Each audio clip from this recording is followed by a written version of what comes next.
even the big guys, the D tackle from Georgia, running faster than Jameis Winston and Baker Mayfield in the 40 at 340 pounds, man, that was exciting to watch, man.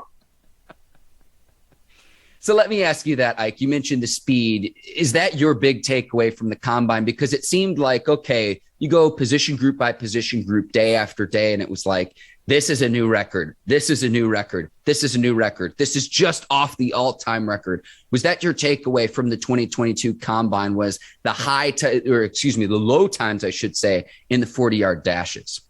Yeah, but coming from the big guys, and that's when I it just hit me like, this generation of big men can really move, from offensive lineman to defensive lineman. So that's just letting me know how the game of football is going to change. You get guys guys who built like an Aaron Donald, but they're moving like a linebacker. That was very impressive to see. I'm not worried about the skill guys. I expect that from the skill guys. You're always going to catch a wow from one of the skill guys, in the combine. But to see how big and agile, how mobile these big guys are, these offensive, defensive linemen, and how fast they're able to move was very impressive for me.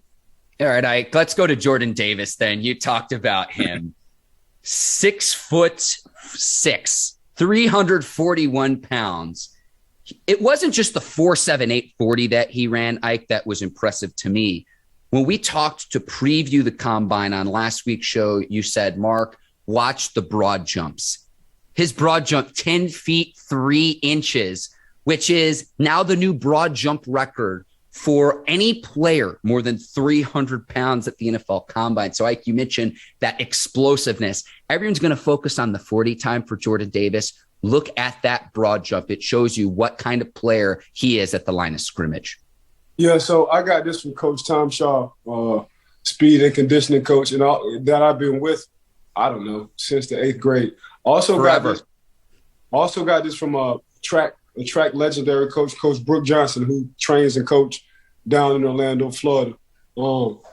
They say you can gauge how fast or how explosive an athlete is, 1 by his vertical, 2 by his broad jump.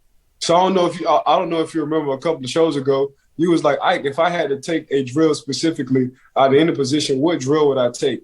And I said, man, give me that vertical test and give me that broad jump test, because that's going to give me some kind of gauge on how fast this person going to run, how explosive this person is. All I need to work on, if I want to draft this guy, is what I need to at a certain position. So, yeah, to see big man run like that for the 40 times, 6'4", 340, run a 4.7 and some change, Mark, that's moving. I'll probably run a 4.7 right now.